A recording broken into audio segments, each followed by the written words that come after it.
Michelle Brecken, Here. DJ Donnelly, Here. Stephanie Etterman, Here. Randy Heidman, Here. Sarah Spear, Here. John Ward. All right, we will do the Pledge of Allegiance, please. I pledge allegiance to the flag of the United States of America and to the republic for which it stands, one nation, under God, indivisible, with liberty and justice for all. All right, this meeting of the Brainerd School Board is being conducted in accordance with Minnesota Statutes 13D.02. This meeting is being recorded. We will look for an approval of the agenda as presented. I'll move that we approve the agenda. Second. We got a motion and a second. Any discussion? If not, we'll do a roll call vote because we do have people that are not present in person. DJ Donnelly, Here. Stephanie Etterman, Yes. Randy Heidman, Yes. Sarah Spear, Yes. Michelle Brecken. Yes. All right. Public input, due to this being a special school board meeting, there'll be no public input allowed during this meeting. We have one action item under new business, and that's to discuss the approval of EMB's level 3 grievance.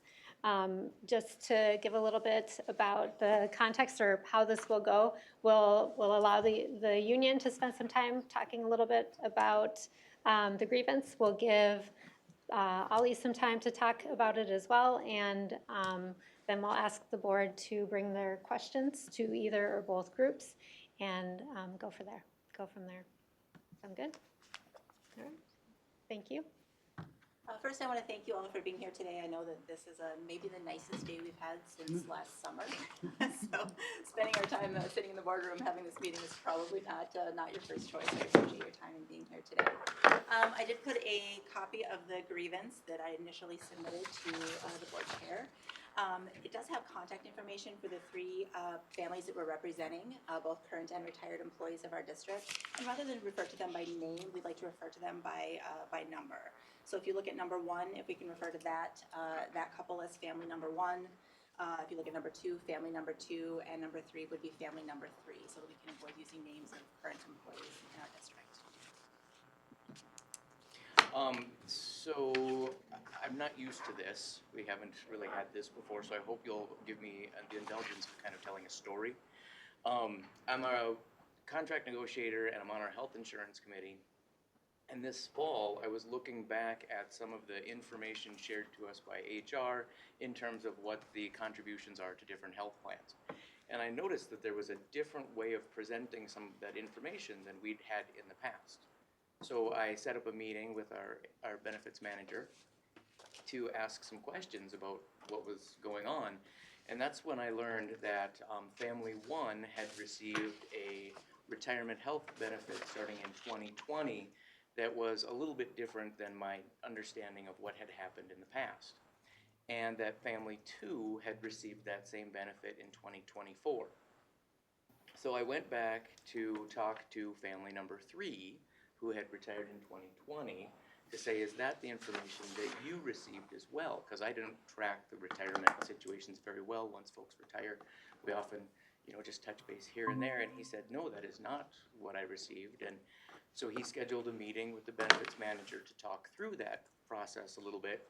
All 3 of these families had been a teacher married to teacher in our district, so all 3 had been receiving a teacher married to teacher benefit upon during their employment, and then each family had one spouse retire prior to the other spouse. So that really prompted me to go back and look at our contract to read sort of what's there on certain pages. And so I'll, if you'll indulge me a little bit more, I'll give you the page numbers and the articles so that you can research them if you want to. On page 15, which is Article 8, Section 2, Subdivision 1, it says, teachers who retire will have their medical insurance premiums compensated at the rate identified in the agreement that was in effect during the year of their retirement. So then I started thinking, well, maybe that's appropriate. Then later on page 16, Article 8, subsection 4, subdivision 1 again, it kind of defines eligibility for single or family plan will be based on participating status as of September 1 during that last full year of teaching. It further says in the next paragraph, you have to be at least 55, have 15 years of experience, and it says, at the time of retirement, will have their medical insurance premiums compensated at a fixed dollar amount equal to the percent the school district contribution to the representative insurance plan identified in the master agreement that was in effect during their retirement year, up until Medicare age or 12 years, whichever is less. And then the last one to look at would probably be page 19, Article 10, Section 2, which explains the teacher married to ISD 181 employee benefit.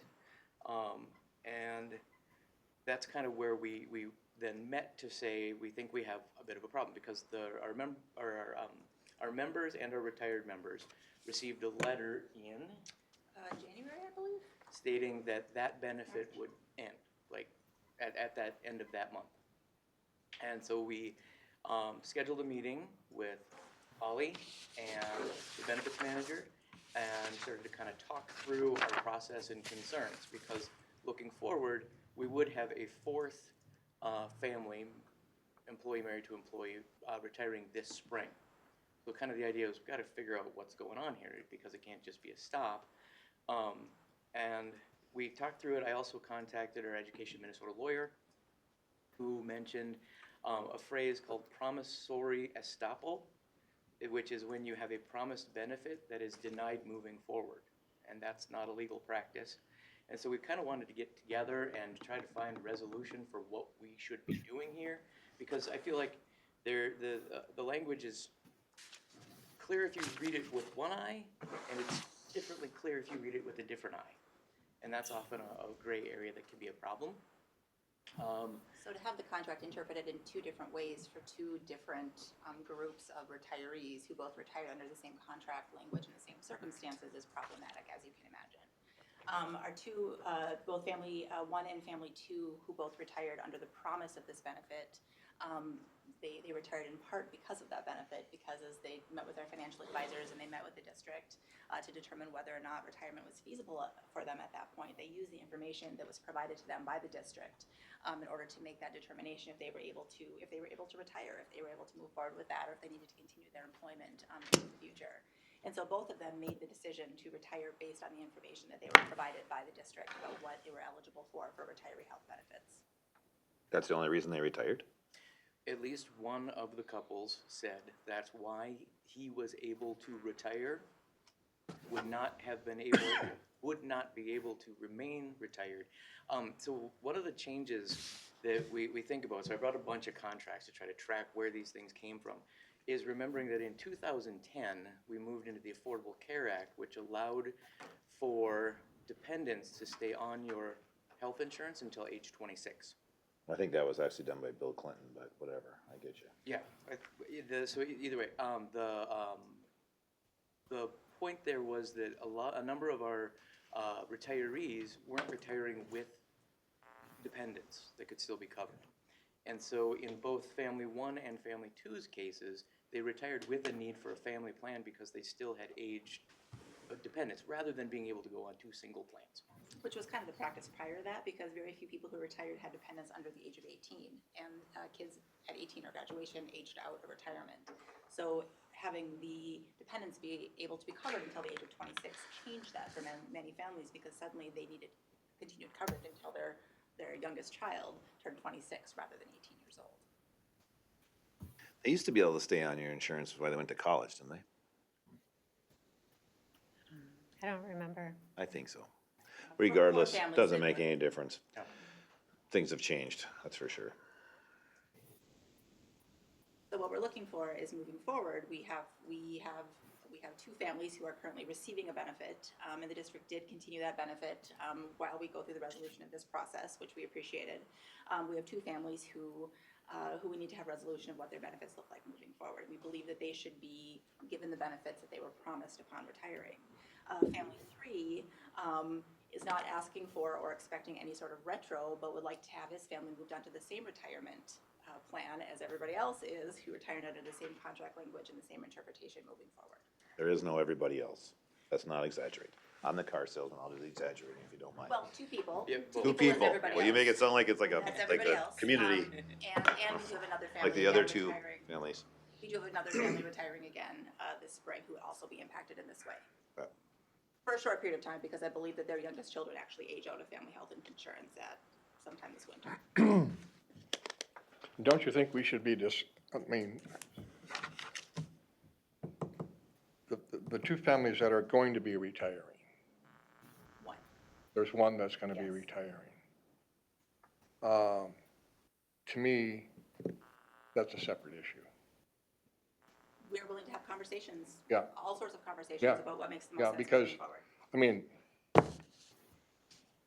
before retiring, I mean, so all we did was look at IRS rules and regulations and law.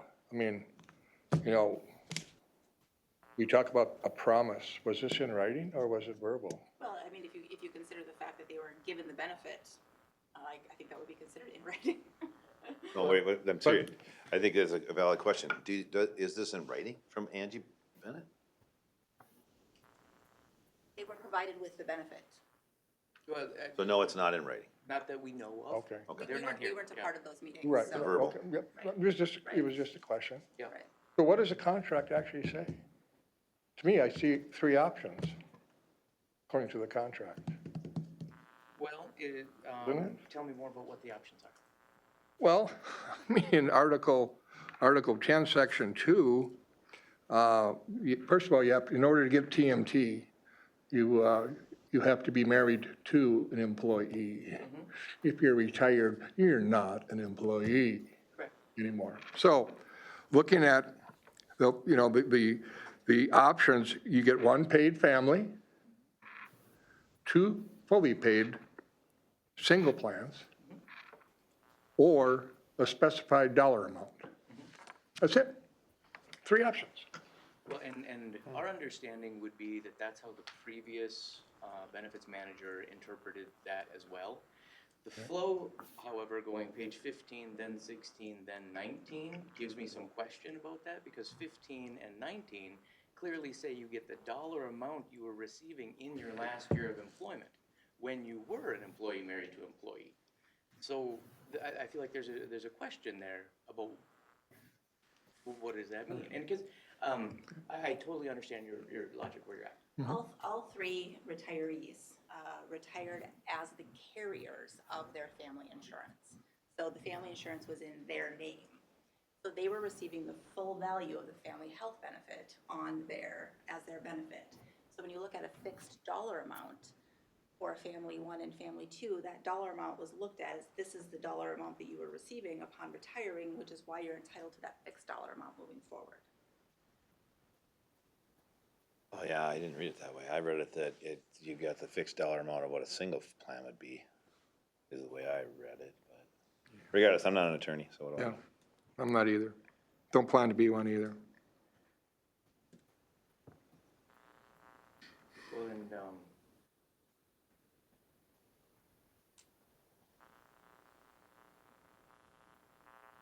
Any other questions, group?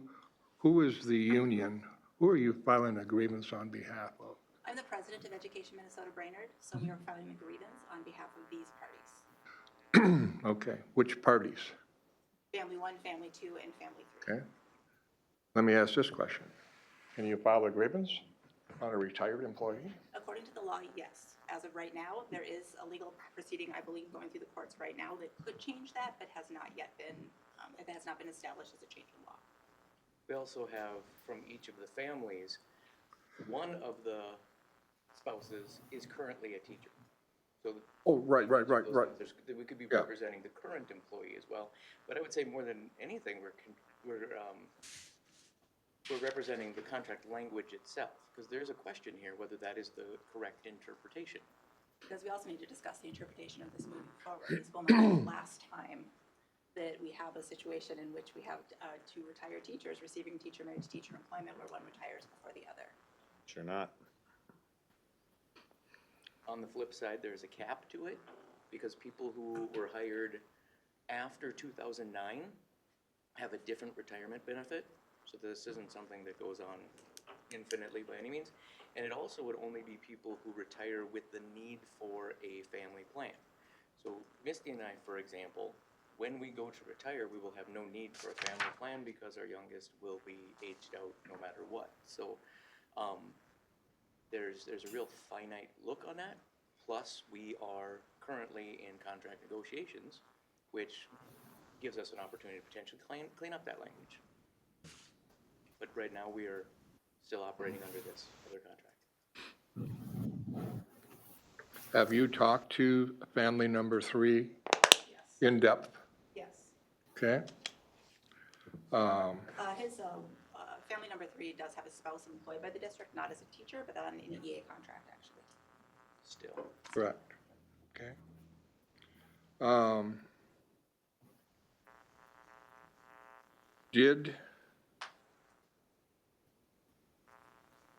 Did he state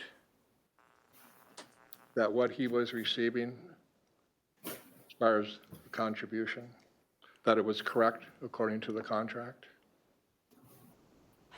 I would say that he said that he is receiving what was explained to him verbally, not in a written fashion, by the benefits manager before. At that time. So he understood what he was doing. Family number 3 fully understood. He did not agree with it, but understood that that's what, yeah. And I'm assuming he didn't agree because he was looking to get what family 1 and 2 were gonna get. Well, he didn't know that, because family At the 1 and 2 time? would come afterwards. Okay. Yep. Okay. So really what you're looking at is a transition from 3 to 1 to 2. Right. But I don't know all of the details. So in January, families 1 and 2 were notified that their benefits would discontinue. And it may not have been January, I don't have the actual letter in front of me, but sometime this winter, yes, they were notified by letter that their current retiree health benefit would be retired as of, I believe March 1st was the date that was used at that time, which caused some significant amount of alarm, as you can imagine, for both family 1 and family 2, as it raised their health insurance premiums significantly moving into the future. Just so I am clear, Michelle made it sound like they got kicked off the policy. They still have the policy, correct? We're just not, the school district just isn't funding them for as much money, is that right? Or are they had to start over? Nope, so a letter was sent that there would be a cease and desist for January, but then we met with the district to say that we shouldn't stop paying them what they're receiving until this is settled. And there was agreement with the district to extend that. So right now, they're receiving the same thing that they were receiving. in the I fall. understand, but is their policy still intact? I'm sure it is now. Is it gonna stay intact?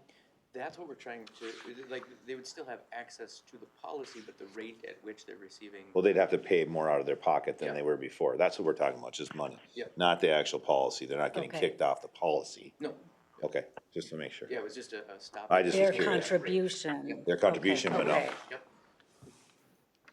And the reason that they were given, that they would be, make their own personal contribution was what? The district had made I'd have to go back and look at the exact letter, but and maybe Ollie has a copy of that, that the district had, upon further review, recognized that their benefit was in erroneously applied. And the one, family number 1's been receiving the benefits since 2020, 2022, Yes. okay. Family 3, Family 3 has not been receiving that benefit at all. But- Retirement was in 2020. but if the other ones, Moving forward. yeah, Yes. okay. And then family 2 is as of 2024. Yes. Okay. In family one, their youngest child would age out, requiring a family health benefit in October, I believe.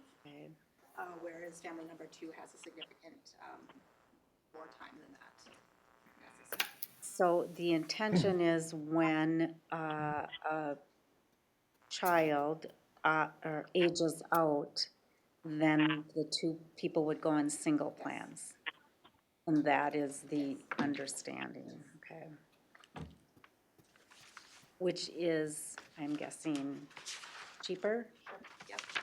Do you know how much? Here's our numbers guy. Okay. And that's one of the three options under the master contract. Yes. You're wondering how much they have to pay? I am wondering what the, yeah, either what they have, maybe what they have to pay, and then I'm also wondering what the One of them's paying- difference is. Did receive that One of them's number. paying 3 something, and one of them's paying 4. It's in here. Do you have that information about what the treatment increase would be for the two families who would be impacted?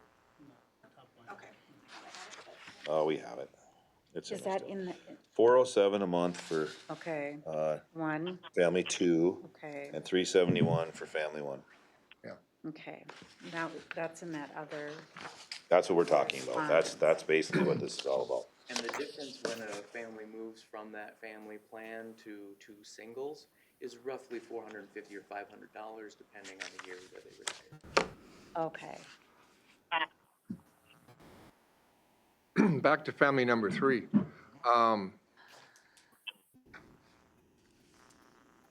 Is his grievance within the time frame for making it?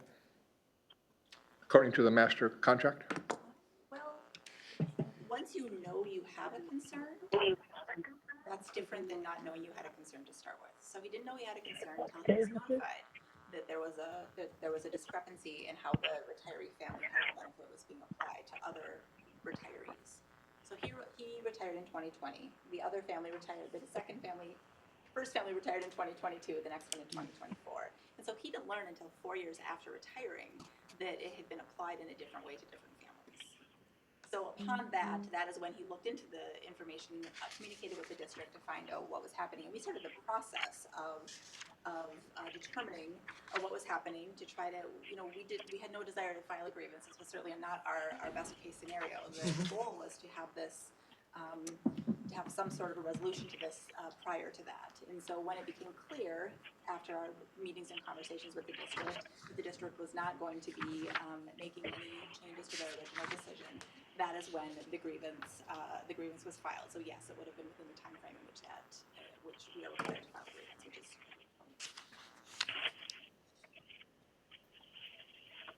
That's, I want to let you guys know that He's here. excuse me, Madam Chair, Yes? Hi, John. I've been able to connect via phone. Maybe. Okay. Welcome. Thanks for joining us. The one thing I would say, Director Ward, is if we cannot see you on video, you can join the meeting and be part of it, but you are not able to vote unless we can see you. I wondered about that. Okay, all right.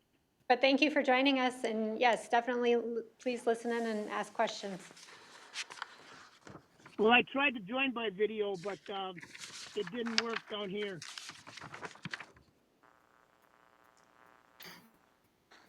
Sounds good.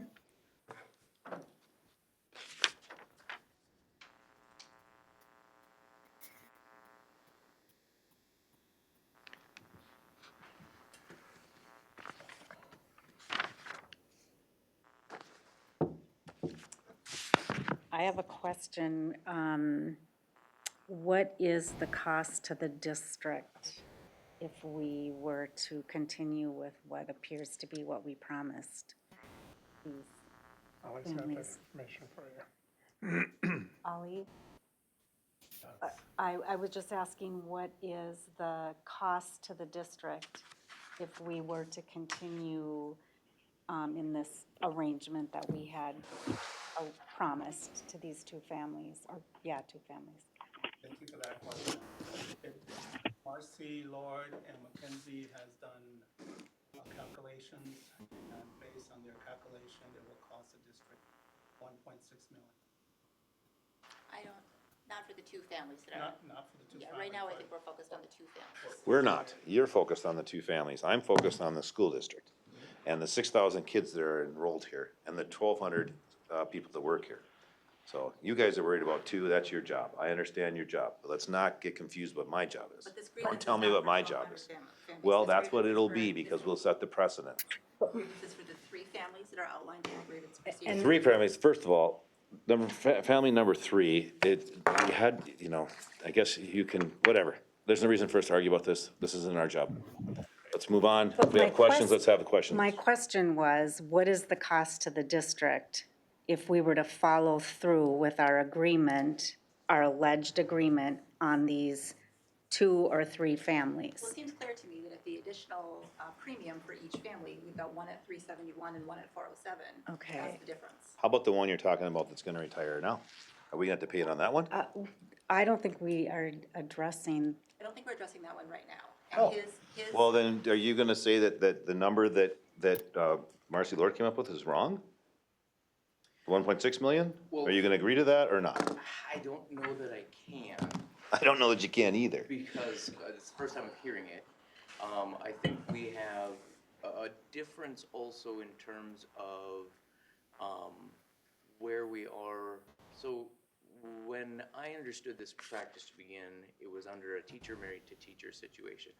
It has grown to an employee married to employee, and I'm not here to litigate that conversation, that practice, where we're at. That's a part of the bargaining conversations.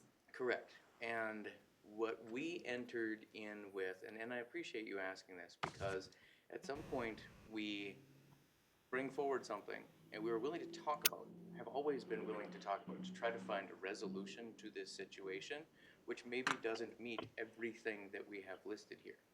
But we do want to talk about the far-reaching implications if we don't come up to some sort of resolution. But that wouldn't be a part of the grievance process. right. The family who's retiring this spring, it would be a short window anyway because their youngest, they have twins who are 25 and will be turning 26 shortly. And so whatever the cost of the district of that would be roughly $400 times however months until their children age out.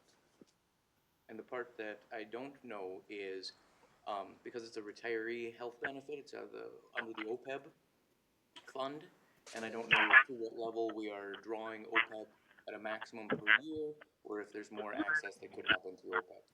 So and how much of this comes out of the general fund? That was one of the questions that we posed during our initial conversation with the district, with Ellie and the authorities, was whether or not OPEB funds could be used in order to pay for this.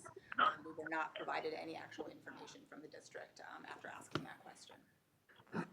OPEB funds would not hit our general fund. I feel like tonight we are dealing with these 1, 2, or possibly 3 families.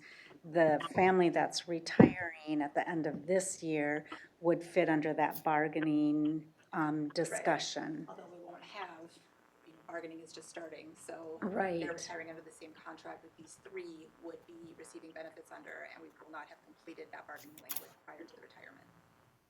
Which is why it gets a little tricky. We've always been open to conversation. We've always been open to resolution. We're not unreasonable people. We just want to do what's right by members who retired under a benefit that they were promised. And not have different members retiring under the same contract language but receiving a significantly different benefit from the district.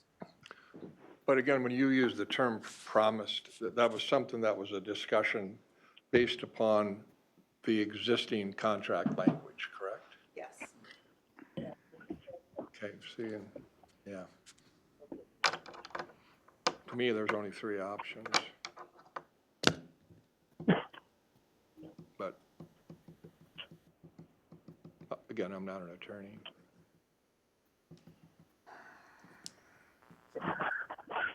What concerns me is going down the road too. I mean, you got, well, I'm not gonna get ahead of it. And we understand that. We absolutely understand that. We understand the continuing issue. We don't think that the number of families impacted by this is very many, to be perfectly honest. simply because typically when people retire, they often don't have children under the age of 26. Which is why tonight we really need to focus on the immediate issue of families who are currently receiving a benefit. And we can have those conversations moving forward into what that looks like for our future. Absolutely, outside of the grievance process. We're happy to do that.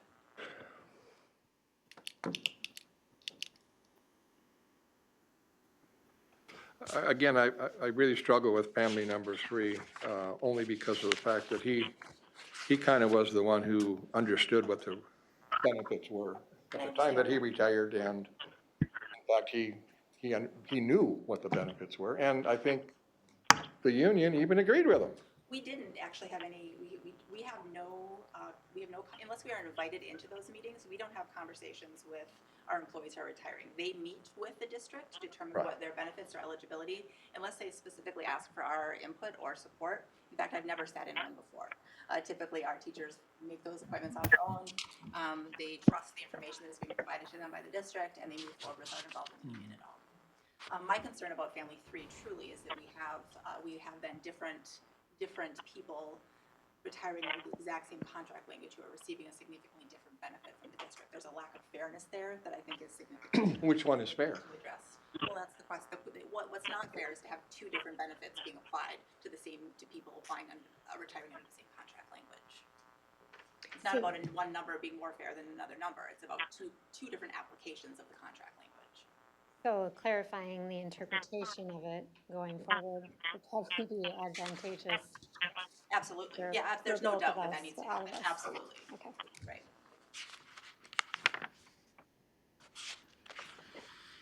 I'm slow, but did the contract language talk about employee married to employee, or is it teacher married to teacher? Not that that probably really matters, but, So our contract says teacher married to employee. okay, Like I said, for many years, the other bargaining units, their health insurance just said same as teacher. And so, a teacher married to employee was going to be paid at the same rate regardless of the bargaining unit. Over the last few contracts, that has tended to separate. But at the same time, it was applied to all employees married to employee. And that actually started under our previous HR person some time ago. And so there's a number of different items there at play. So how did you guys address this issue? I mean, obviously, I'm assuming some teachers contacted you or talked to you about some of these issues? Or, people talk, Of course. people talk. So I would say that there are not that many people who have reached out about these specific cases. When we met with Ollie and we met with the district, we talked to them and advised them that this was not the best thing to go and spread around and try to either garner support or whatever. Okay. And that we would try to just work through it through the regular channels. But as Misty said, first of all, Misty became president in like 2020, right? 2018 co-president and then 2020. Yeah, it was great timing. So, in Good year. our history and in the previous president's history, it is unknown of any level 1 grievances. So most of the time, things have just been handled and tried to work out. Meet in the middle, compromise, which is how we like to operate whenever possible. We're not excited about filing agreements. We're not excited about the possibility of arbitration.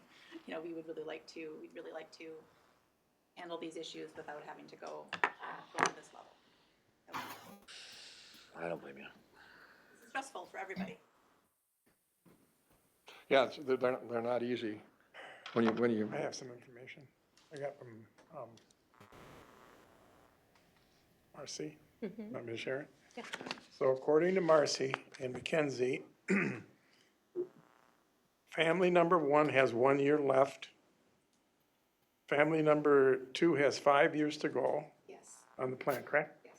And right now, the total is $28,872 prior to them reaching eligibility for Medicaid. Well, they would go to single plans prior. Yeah. As soon as their children age out, it wouldn't be Right. Medicare eligible, it would be going to those, moving to those 2 single plans rather than family plan, which is significantly less expensive.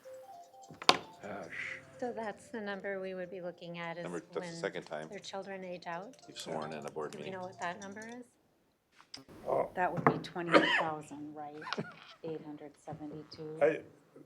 it would be family number 2 that has 5 years to go, because I'm assuming they have a eligible They do, yes, dependent, right? 2, I think. Okay. Maybe not, maybe just 1, but.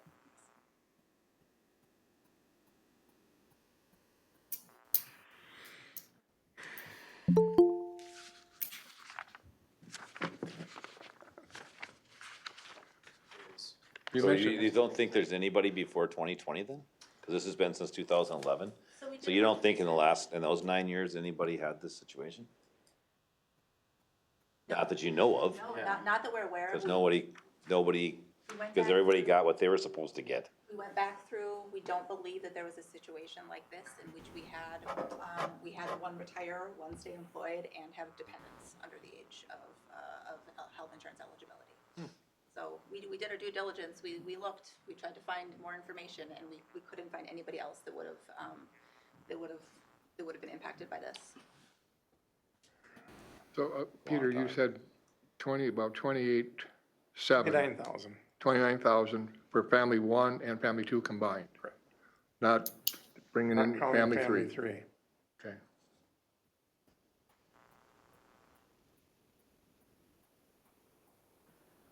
And then, of course, there's the family we can't talk about. That's going to be on the program in June. Only for 1 year, if that were the case. Well, whatever. Maybe I they, think it's maybe still- maybe they adopt a baby. I don't know. I think that's highly. Well, whatever. It could be highly unlikely. I don't care if it's highly unlikely. To be perfectly I'm honest. just telling you what could happen.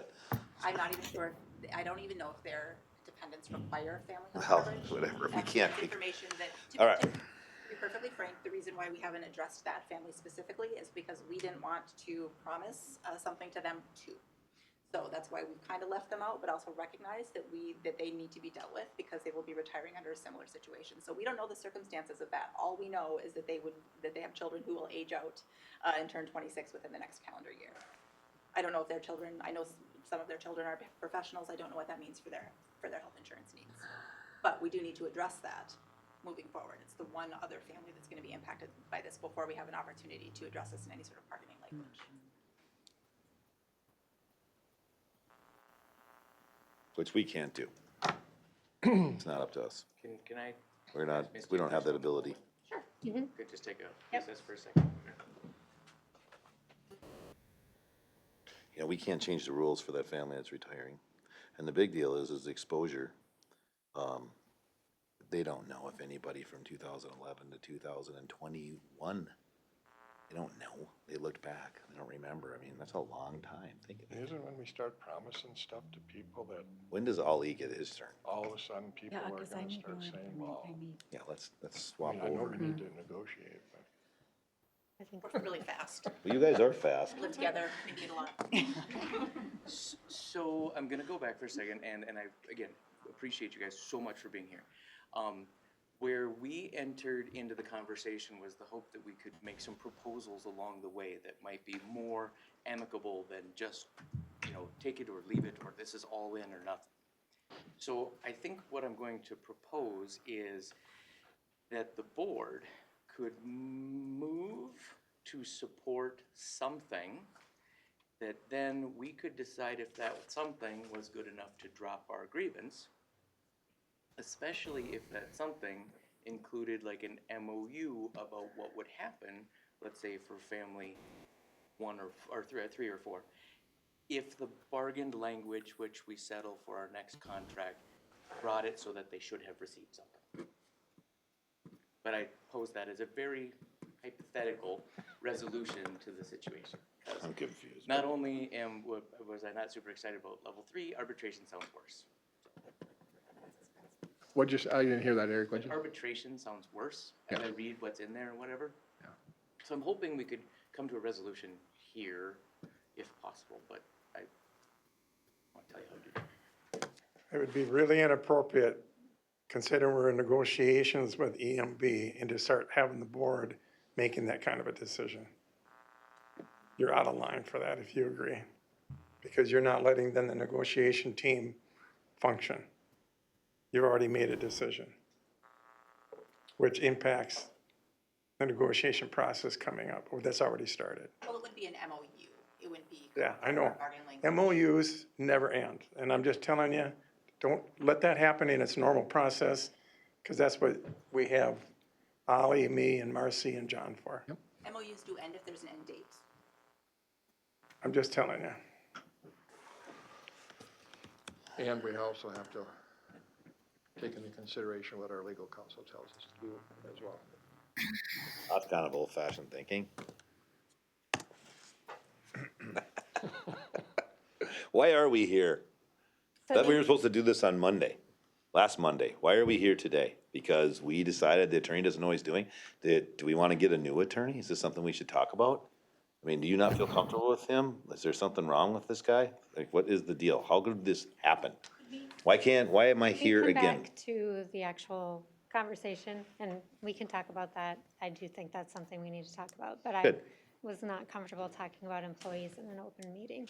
And at that point, there was not a lot of ways around it. I didn't have a lot of confidence that we could have this conversation without saying names out loud, that people that are our employees right now, and they should have the opportunity to say if they want things discussed about their employment out loud. It just put us in a really, I thought, a bad position to have. But we're in that. the same position today. We just took another day.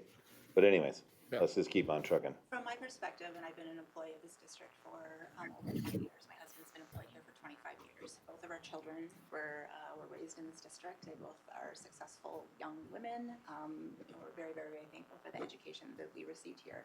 A huge part of the reason why we stayed in Brainerd, we don't have roots here, is because of the really high quality education that our children received. And we're so appreciative of that. Really what this comes down to in large part for us is that this is our home, and home needs to feel like a place that you can trust. And we have two employees, two retired employees now, and two employees who are still being impacted by this, who are told in good faith by our district that this is the benefit that they would receive, that it would be conferred upon them in retirement. So my concern is that when we look at this as a home, when we look at this as a place to belong, that our employees can trust that when they receive information from the district that they use when determining life choices. I mean, I'm not sure there's a much bigger life choice other than when to have children and get married than when to retire, and when you can financially make that work, and when you can start moving forward with the next stage of your life. And so if we no longer have a school district in which our employees can trust that the information that they receive from the district when they're making those huge life decisions is accurate, then I have concerns about what that means for us moving forward as a district and a positive place. My biggest concern is none of us were there when these, The people that made the Promises were mistakes aren't made. here anymore either. But they received the benefit, which means the promises were followed through with by the district. So it doesn't matter what was said verbally, what matters is that they were told one thing and the district followed through with what they were told. So we didn't have to be there because the district conferred the benefit upon them at that time. And my understanding is they read the contract the way it's written and interpreted that way. My understanding is they made a mistake. Our new HR and. So you have your understanding. I have my understanding, and my understanding is that they made a mistake. Who's That they? could be their interpretation. Angie and Heidi. Huh? Oh, district made a mistake. Yeah. Not the employees. No, I'm not sure mistake is, I mean, I understand, I understand it, but I think that because it's addressed in 3 different places in the contract, that there are multiple interpretations depending on. well, that's why we have attorneys. Yeah. So clearly we need to clean this language up, there's zero doubt about that, moving forward. So the issue at hand today is in particular these 2 plus 3 plus 4 families that are impacted moving forward. Okay. Before we wrap up this portion, just Director Edelman, Director Ward, anything? Board can't. Oh, that's right, okay. Director Edelman, anything for this group? No, not at this time. Okay, then I'm gonna ask Ali if you could come up and chat as well, please. Maybe he wants to sit at Mr. Ward's desk. the chair up there with the board table? We can move also. Whatever. Can I run to the bathroom quick? Yeah, go ahead. I've been drinking all this water. This log is Let's hard work. take a 5-minute recess, so we'll come back here at 5.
Okay. No, that's fine. be able to hear us. Okay. Okay. Can you hear us, John?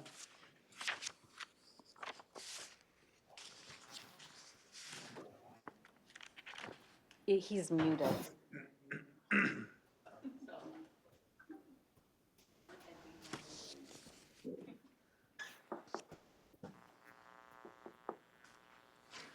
We might even start getting some green grass if this keeps up this warmth deal.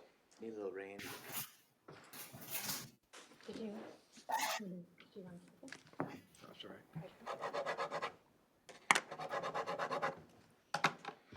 All right. We are back in session at 5:19.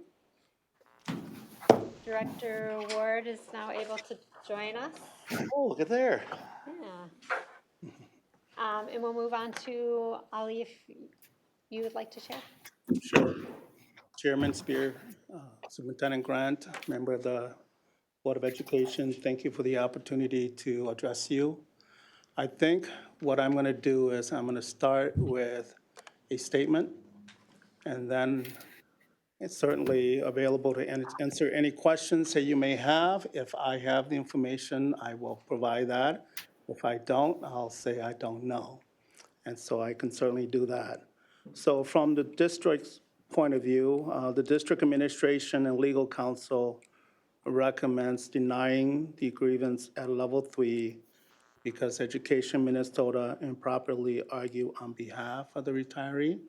In the collective bargaining agreement, it does define very clearly who is a teacher and who has a right to file a grievance. And that does not speak to someone who's retired.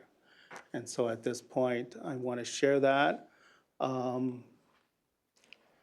What I also want to share is prior to the grievance, I've had the opportunity to meet with Eric and Misty and Family 1 and Family 2. It was important to meet with them to really understand where they're coming from, to hear their perspective, to hear the difficult decisions that they had made with respect to retiring. And I thought that was important. I paid pretty close attention in that meeting. Eric and Misty, you'll remember that each time we had a conversation throughout that meeting, I would summarize what we agreed upon, what we talked about. I walked away from that meeting even more perplexed because when I connected with Marcy Lord and Mackenzie, who was also part of that meeting, they understood what we walked away from that meeting. Our understanding was different. And so I wanted to make sure that I understood clearly what Misty, Eric, and Family One and Family Two were communicating with us. And so I did send an email for clarification, sharing this is what I understood.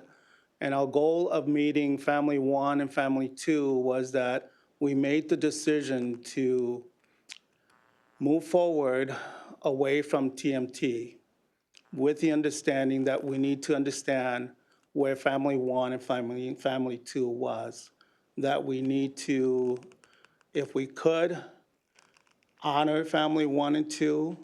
So after that, I sent an email, and the communication I received back was that this wasn't just about Family One and Family Two and Family Three. It was everyone else who would come after that.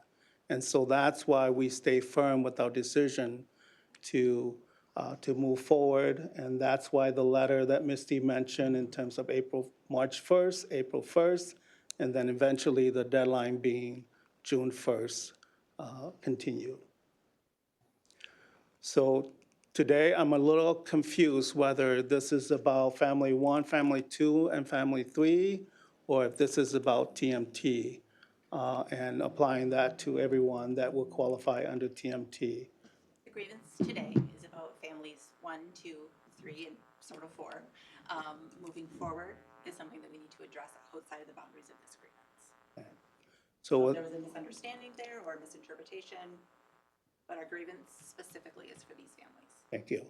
So what I wanted to share is that we did have a meeting to understand what that would cost with the $28,700, $29,000, and to meet those two families where they're asking. Now, we're at a point where the union has followed grievance step 1, step 2, and now we're at step 3. And so because we're following those steps in terms of grievances, our position is still that the grievance is improperly filed because the two families are not currently member of the union. And so because of that, it's improperly filed. Our understanding for our legal counsel is that because we are supporting the contract and how it was applied, that we are able to file on behalf of retired members. We also do have 2 current employees, current teachers in our district who are being impacted by this decision as well.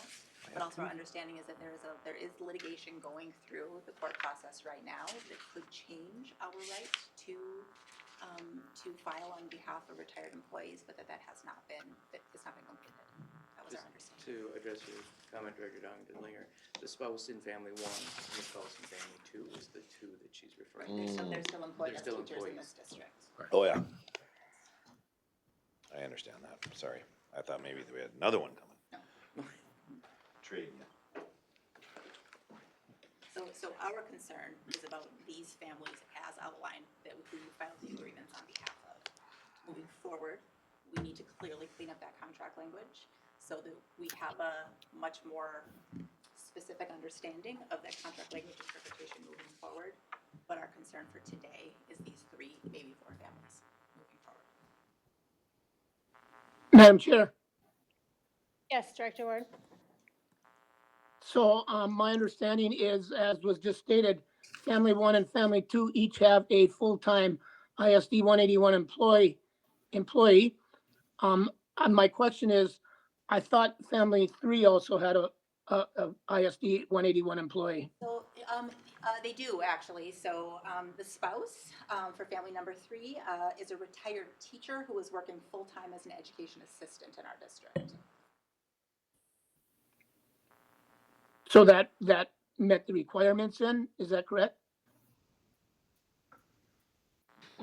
In this case, we're more concerned about making sure that the contract is applied evenly across all people who retired under that same contract language. Or at least that consideration. Or at least that consideration.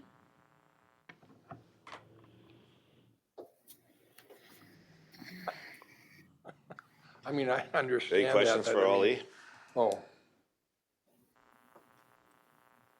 So it would cost us roughly, as Superintendent Grant said, about 29 grand. So, Ollie, are you saying that you want us to deny this grievance based on the fact that the grievance is representing retired teachers? That's correct. You can look at family one, and you can look at the two spouse, but the spouse that is impacted is a spouse that retired already. So we can say, are they attached or they're not, they're individual employees. We don't hire them as two individual, as a family. We hire family one with the two spouse, we hire them separately. And we are looking at spouse that retired that is impacted, not the spouse that is still currently working. Because they each have a benefit plan. So when we met with the EM lawyer, she also mentioned that an arbiter has ruled that when you have two people, they co-own that policy, and which is, I believe, reflected in the way that the EME benefit is now listed this year as basically each person getting half of that, which would then mean that it wasn't applied in that way either to our current employees.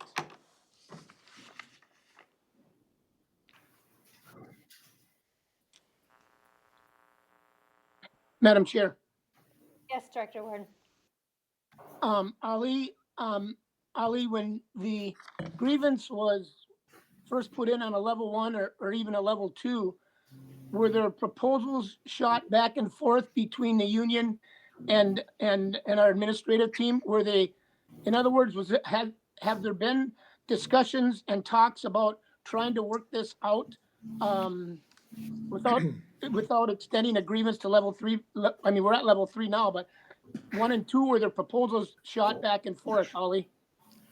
Director Ward, thank you for that question. There were exchanges between the district and the union prior to the grievance.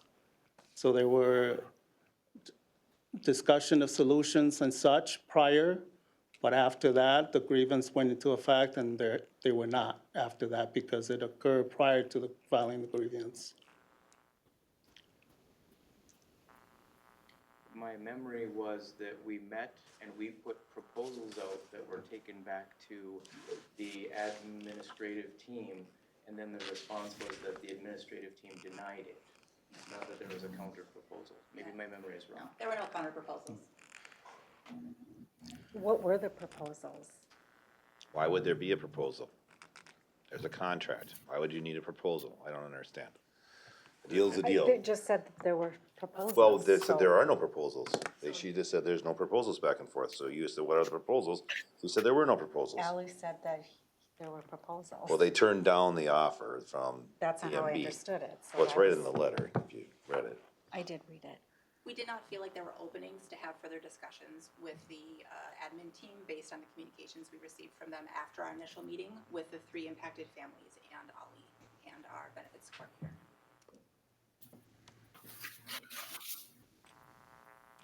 We would have been happy to meet.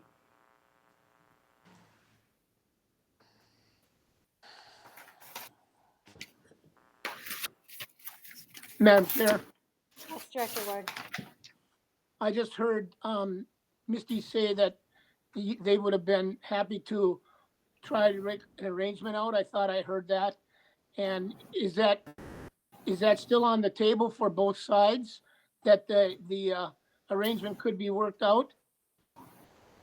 It is for us on our side. I've spent my entire tenure as president of this organization meeting in the middle and working on resolutions and compromises.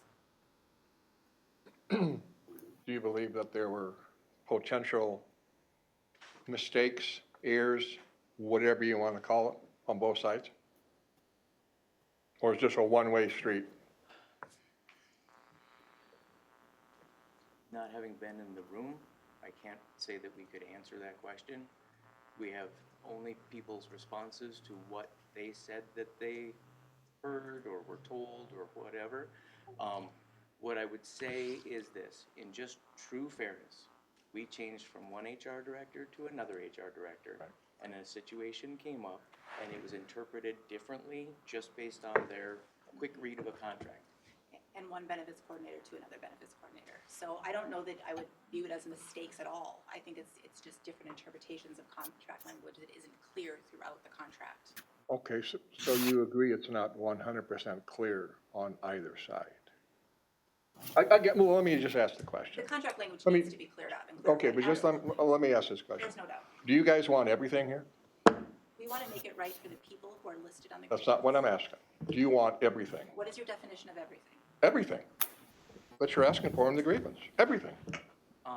We are willing to come down from that, but we'd need to hear what it is that you would be willing to support. Here's what I think. No, okay, I mean- Chairman, can I talk? So here's the deal. So we are gonna need to hire a superintendent in about a year, okay? And if I was a superintendent looking at this job, and the board of directors wouldn't back up the administrative team, then I don't think I'd wanna work here. So we don't have all the information. Right. I appreciate you guys coming in, telling us what you know. What's that? I'm not getting interrogated, so I'm talking. I have the floor right now, so I'm gonna take my time, if you don't mind. And I'm not going to, we have a deal from our attorney, we have our superintendent, we have our HR person. I don't know how we're getting drugged in the mud on this deal. You know, you have to, in our position, we don't run EMB. We're not in charge of the 600 educators here, right? We are, but we're not on a daily basis. It's kind of like if the principal told you, you can't have Tuesday off, you can't come running to me, and I'm gonna go around the principal and say, yes, you can. So I think that, I could tell you how I'll be voting. In fact, if you want a motion, I can go ahead and make it. I think that, you know, an arbitrator, if that's the next step on this deal, which I don't even think there's really a grievance. I agree with you, Ollie. There probably shouldn't be arbitration, but then they can decide it. If it's fair, it'll get worked out. It's a waste of money. I agree with you. But we can't expose ourselves to $1.6 million in future claims. Now, I understand it's not gonna cost us that much for family one. It's not gonna cost us that much for family two. I feel bad for them, but no, we're not going after money back. We're not asking them to pay back what was paid for them. So it's like, well, that's where I have to be on this deal anyways. I think at a minimum, we're asking the two families, which were promised something and made a retirement decision on that, be recognized for that promise, the years of service that they had here, and the understanding that they had to make their decision. And that's why we've said we are always open to conversation and discussion. It just wasn't an opening that was really provided to us by the admin team. It feels to me like the game is changing. It went from this is what's owed, this is what the contract says, to now, well, maybe we can make a deal here. You know, so, you know what I'm saying? It's like, that's not quite the same as we started. We started that you either give us the dough or we're going to arbitration, and now it's, well, maybe we could take a little less. I don't see it that way. I am frustrated that we've gotten to a level 3 grievance on this. I don't think it needed to get this far. I think there are lots of reasonable people in this room that could have had a conversation and this could have been cleared up. I feel like what is in front of us is an error that we're as much at fault for as anybody else, and making it right is not going to ruin the district. These are employees that are in our care and trusted us, and I'm frustrated that we would make a decision against them after they put their trust in us. I agree going forward, there probably needs to be conversation and something else. This isn't something that's probably sustainable for the district, and I don't think that's what's being asked for either. It is not during this process. We would like to have that conversation outside of the grievance process. I'd like to make a motion. I make a motion to deny the level 3 grievance and to authorize the board chair to work with legal counsel and district administration to provide a written decision to EMB's representatives within the time frame set forth in the collective bargaining agreement. We have a motion by Director Donderlinger. Is there a second? Second. We have a motion and a second. Is there any further discussion? Madam Chair, Yes. Director Ward. so Director Donninger, does your motion allow for dialogue between the two parties to happen without furthering going to any sort of arbitration or process? Because Director Heidemann's question about, is there any ownership or is there any fault here by both parties? Whenever there's a grievance, there's some fault by both parties, in my opinion. It usually comes about because there's some wrong done on each side. So, my opinion is, yeah, there's some wrong, and Director Spear also suggested that. So Director Donninger, I just want to know if your motion allows for that dialogue and face-to-face, working out an agreement to happen. I am not an attorney, John. But the way I would read this is that what this motion's going to do is gonna deny the level 3 grievance and so we follow the timeline. So the reason it got to number 3, at least what I've read, is that we didn't respond to the level 2, or it would have maybe got stopped at level 2. So it ended up to be level 3, and we don't wanna miss our window on time to get that in. Now, to say that they can't make a deal on the side without the whole board being there, I'm not saying, I don't know that. I don't think that this stops the ability to do that. Whether that'll happen or not, I don't know. But I don't read anything in this motion that would say that you couldn't tomorrow pick up the phone and call each other. It just keeps us legal so that we get our decision in to the EMB in the time forth that's in the collective bargain, the CBA, we need to stay within the rules. We can't be messing around with the union. Just a point of clarification, I don't know, Ollie, or if you guys know, is there opportunity to do that? Or once we make this motion, does it go directly to arbitration? What is the course of action? We would file for arbitration. So you don't have to file, but you would. Well, I'm not saying you shouldn't. I think if a decision is made to deny the grievance at this level, You'll then go to that's arbitration. our only real legal recourse moving forward would be to file for arbitration. That's fair. Does that mean that, I'll leave it there. Okay. It doesn't mean you can resolve it prior to an arbitrator listening the case. This could take 6 weeks, this could take 6 months. We don't know what the arbitrator calendars are like, who gets assigned. As DJ said, it really is following the criteria in order to meet the criteria. So if you deny and it's approved, EMB can file, but that doesn't mean we can't come up with a solution. Well, when you go to arbitration, the first thing the judge is gonna tell you is kick you out and tell you better go Yeah. work on this Well, I mean, yourself before that's you true. come back. He will. I've been through it. That is true. He will say, all right, you guys get together and figure it out so I don't have to. Yep. But the other part of it is that if you approve this, this is going to go on for perpetuity until you figure it out in negotiations. I don't think you want to go down that road right now. That is not how we're interpreting it. Well, I disagree. That's why we say. Sorry. But I feel like you could grant it, you could deny it, or we could modify it. I would also like to point out that the district has agreed to maintain these employee health bits through the conclusion of this process, which means if we go to arbitration and it takes 6 months, or it takes 9 months, or it takes however long, they've agreed to maintain the employee health benefits as established right now. If I can ask a question, it's been a long time, but at one point, I know that in bargaining, we received a letter saying something to the effect of, we want to end this past practice. And I don't know, because then you have one contract to negotiate the past practice. Does that sound familiar, Peter? Well, no, but we shouldn't be talking about negotiations at a board meeting. Well, and that's fair. I'm just trying to remember something about past practice, like practices? I made my statement. Okay. We should not be talking about negotiations at this board meeting. Fair.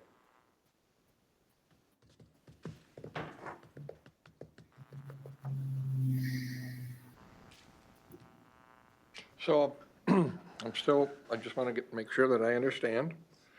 There still can be discussions after, I mean, depending upon how this motion goes. Obviously, well, I shouldn't say obviously. There's going to be discussions? Or are we just going to call an arbitrator and say, hey, what's your schedule, and have at it? I think we have a responsibility to try and not get there. However, if you do not deny it, we're at the whim. So let Of me the ask this decision. question. Can we pass it? Pardon? Can we pass this motion tonight? I don't know. Pass Well, it. no. I mean, pass it. Well, vote on approve it. Approve it, whatever. Okay. And I have a feeling I know where this is going, down that dirt road. Randy, here's the deal. This is the way I understand it. And Ali, please correct me if I'm wrong. But the way our attorney is writing this, and our attorney could be, I mean, they could be wrong. I'm not saying that, that's why there's judges, right? That's why there's arbitrators, right? So let's say our attorney, I mean, I'm not saying, but that's what we have to believe, because we hired him. And we're paying for this advice. Our attorney says, if we go ahead and accept this grievance, right, and don't deny it, then we have opened ourselves up for everyone that's on that contract to get the same benefit. That's where the $1.6 million comes through, okay? I don't know. The HR department thinks that's right. The labor attorneys think that's correct. Who are we as board members? I don't feel comfortable making that decision. Now, we could make this decision, deny the grievance. They've got 7 days to send it out. They can work on the side. If they can make themselves a deal, great. But the contract is with the teachers, it's gonna stay the contract with the teachers. The EMB contract is EMB contract. Right. And to think that we're possibly gonna go readjust this summer when in these negotiations, which we're not talking about, because I mean, I don't even know anything about them, but to think that that would actually happen, I think is a pipe dream. So, that's why I make my motion that we deny it, move forward. What happens on that side will get worked out by the people that are involved. These guys, Ali, Peter, and we'll be moving on. yeah, no, I don't disagree with that. Any further discussion?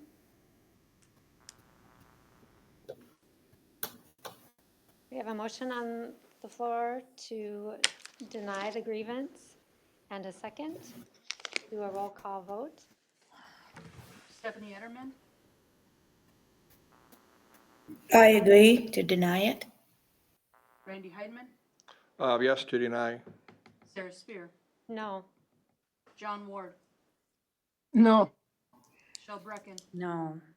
BJ Dondelinger, Yes. So the motion fails because we don't have a majority. Entertain another motion?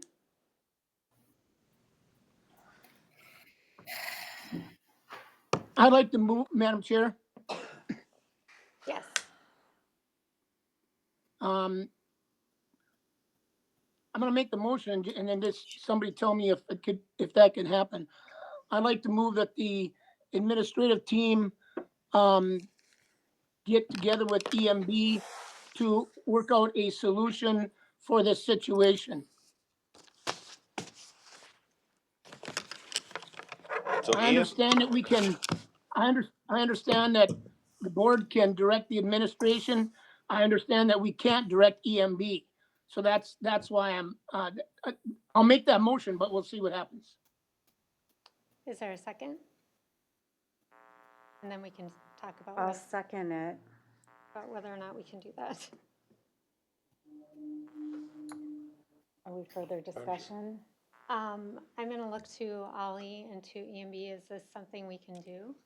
I think we've signaled that we are absolutely happy to have conversations and discussions to find a resolution here. We had hoped to not be sitting here today.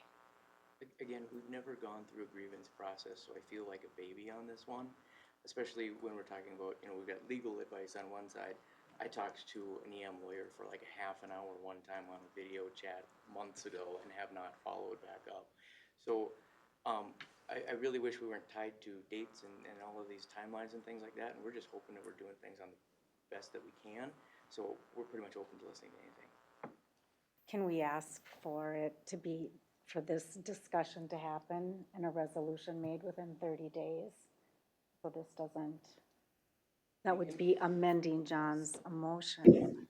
Deadlines by mutual We agreement. can. So we have 7 days to file it with an arbitrator. However, deadlines can be waived or extended on the mutual agreement of both parties involved. So we would be absolutely open to something like that. We have until X number of days, and if there isn't a resolution by then we would have 7 days after that in order to file for arbitration. We would be certainly open to that. So if we amended or added to, John, to your motion here to say the admin team works together to work out a solution by so many days or it goes to arbitration, we could do that. So, my apologies. You did ask the question, and I didn't have a chance to respond, so I just want to make sure that I had a chance to respond. I think by doing this, we'll go in full circle. We wanted to work out something, and that's why we met. That's prior to the grievance. And the understanding is that we would find a solution with Family 1 and Family 2. That was the understanding, but then after the meeting with an email confirming, is this the understanding? And the response back from Misty was that, no, it's not the understanding. It's Family 1, Family 2, and everyone else. And so TMT would continue. And so that's why we came back to the executive cabinet and say, what do we do? And so that's why the decision was, we are firm. And so we communicated back that we are firm in terms of moving forward because there wasn't a resolution to Family 1 and Family 2 with that meeting. And so that's why the grievance kicked in. And so if we were to go this route, we will go full circle. I think that there was a misunderstanding about that email and about what it meant. Of course, whenever you are going into a situation where you're trying to negotiate anything or trying to come to a resolution, anything, I'm going to go buy a car and I'm going to ask to spend $20,000, but the dealer's going to ask me to pay $30,000 so that we can meet somewhere in the middle. And so I thought that was a part of a broader conversation that would be moving forward. And Ollie took it as it is all or nothing, and that was not the intent. That's not how I recall communicating that. Whether it was a misunderstanding or a misinterpretation, or if I miscommunicated, I don't know. I'd have to go back and look at those emails. But I didn't recognize that as a hard stop in any more conversations or discussions moving forward. And so we were frankly really surprised when it came back as a hard no and this is a final decision. Here's my concern is, and I understand why there were 3 no votes, but when you think about it, why not let it go to arbitration and let a third party decide? There's more to this than just these 2 families. There's a court case that was mentioned. That way you guys, you clean your hands. Someone else made the decision. Arbitration is lengthy and expensive. Well, that's your. Not for Family 1 and Family 2. Yeah, that's your interpretation. Who knows? They may not be busy right now. They might be sitting on their butt. I don't know what's going on. I don't know. But my concern The is. deal is that we're not acting like a board of directors. We're trying to run the school. Correct. You guys have to decide, this is the chain of command. So we aren't supposed to be on the ground dealing with stuff like this. We're supposed to be at a 20,000-foot level, making big decisions on budgets and kids and the future of this Brainerd School District, not arguing about somebody's health insurance. We've got an hour and 20 minutes into this. I know, John, your motion is to let it, they already tried to do that. We've already tried to reach an agreement. We would be happy to try again. DJ, I completely agree with you. Every now and then you do. I don't want this to be a board decision, and I'd love to push it back to the teams to figure it out, if that's something we can do.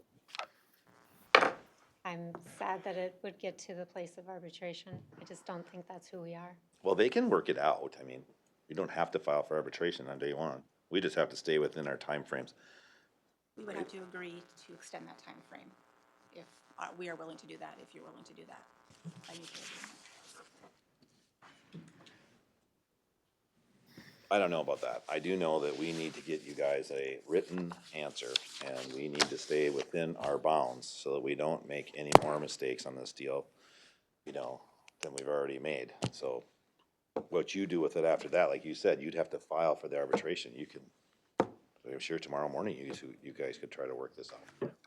I don't know that for sure. I don't know what everybody's schedule is, but I know for sure that you're in charge of filing for arbitration, not us. Right. Right, so the only way there's gonna be arbitration is if EMB decides they want arbitration.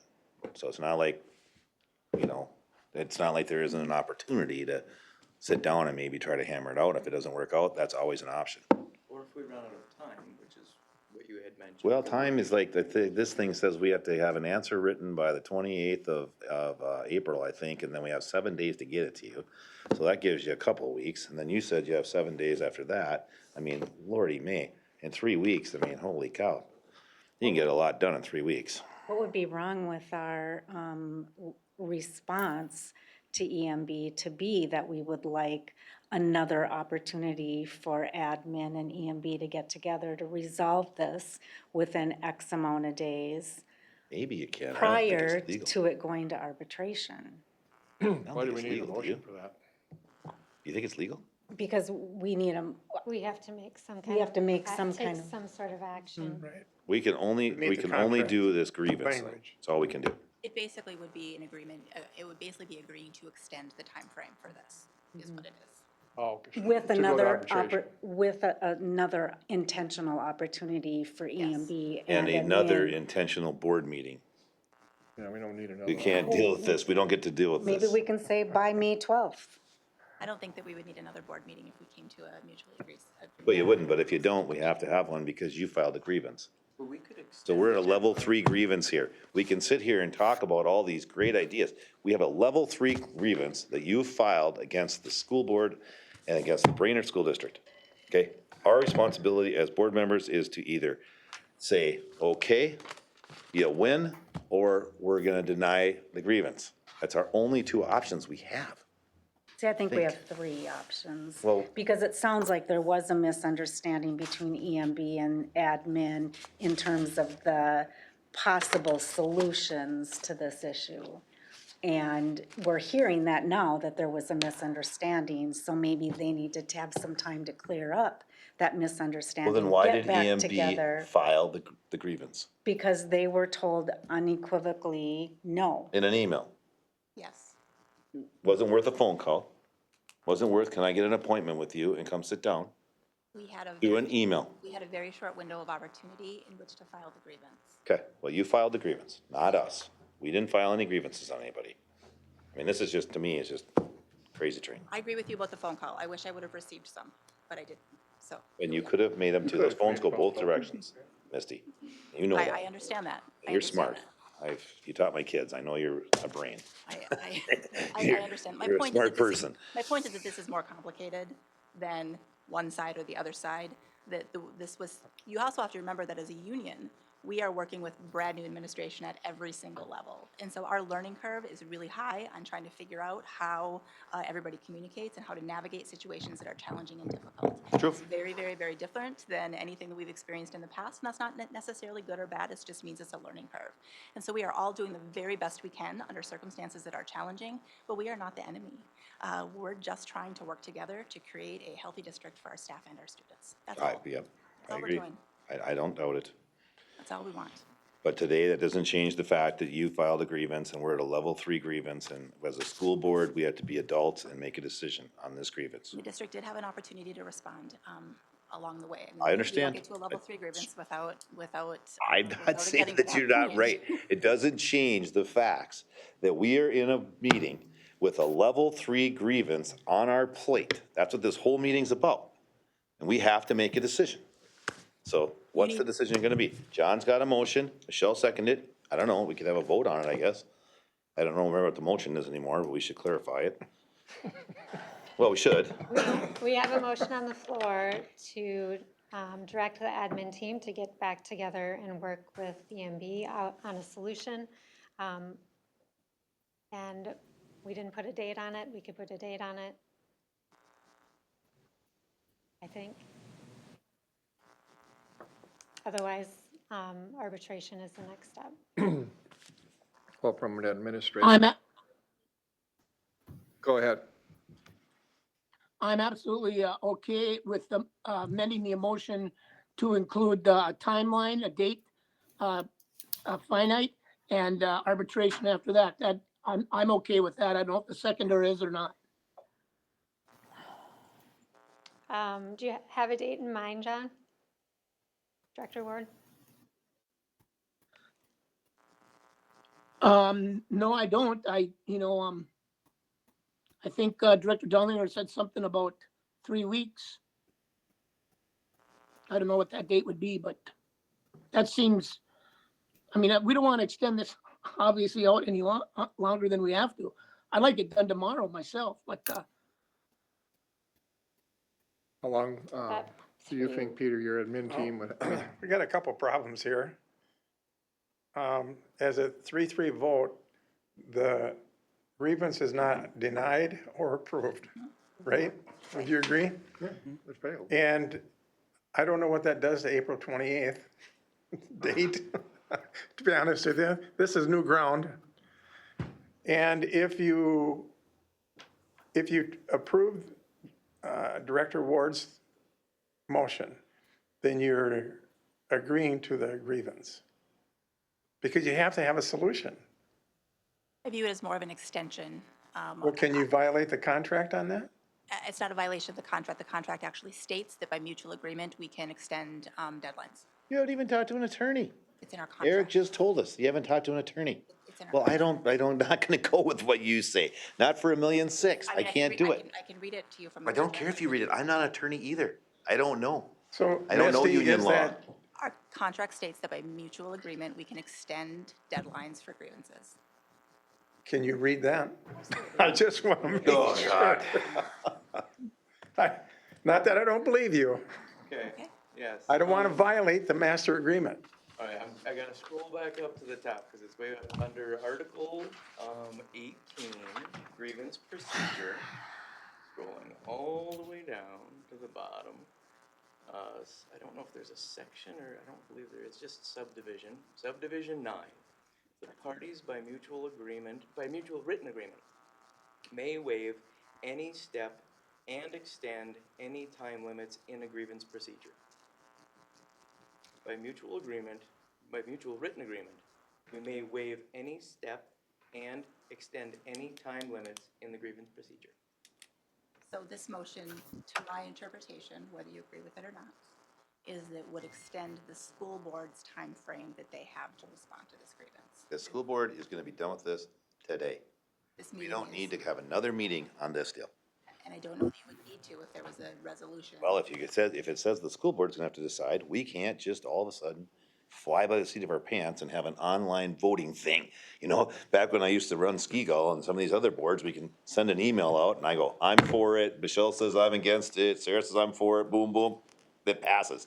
This is public meeting stuff, open meeting law It stuff. could be a part of the May meeting if there's already an agreed upon resolution by both parties.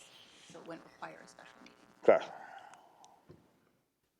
Well, you got to come up with a 4-3 at least, or 4-2, I mean, one way or the other. And if we wanted it on the May meeting, we'd have to have some sort of resolution before the 12th. Because isn't that the May meeting? I think you're right. Yes.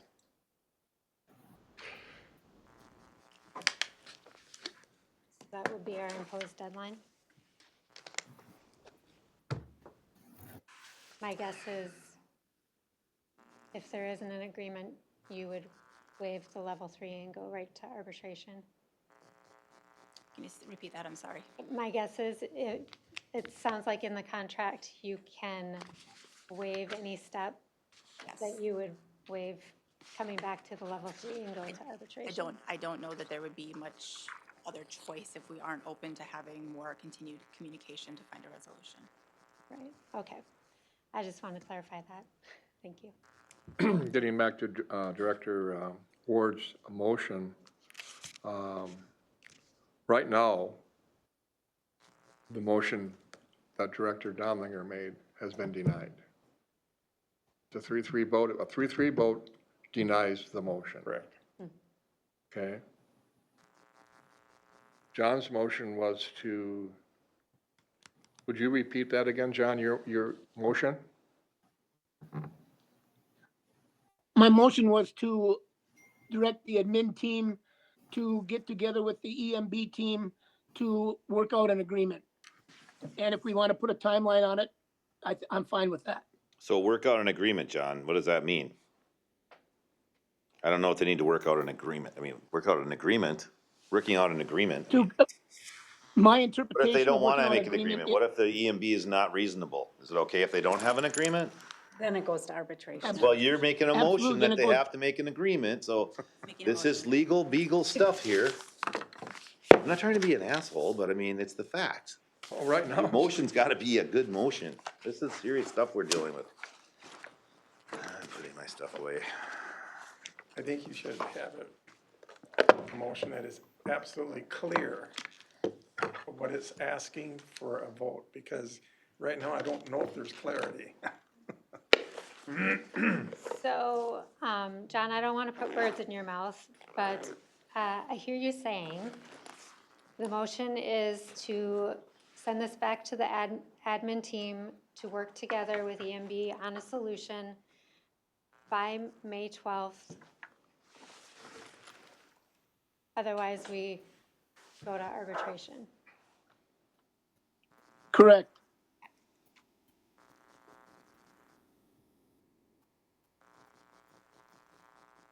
Any further discussion? We probably need to fix the second.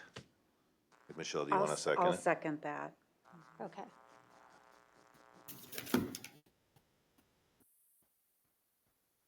Any further discussion after that? If not, we'll do a roll call vote. Randy Heiden. Yes. Sarah Spear. Yes. John Ward. Yes. Michelle Brecken. Yes. BJ Donlinger. No. Stephanie Etterman. You're on mute, Stephanie. What was that? Oh, you were on mute. Oh, sorry. I said no. No. Thank you. Passes 4-2. Okay. Thank you, Kelly. All right, I make a motion to adjourn. All right, we've got a motion. Is there a second? We've got a motion and a second. All those in favor, roll call vote, sorry. Let's see here. Sarah Spear. Yes. John Ward. Yes. Michelle Brecken. Yes. BJ Donlinger. Yes. Stephanie Etterman. Yes. Randy Heidman. Yes. Yes. Thank you. Thanks, Kelly. We are adjourned. Thank you. All right, thanks, guys.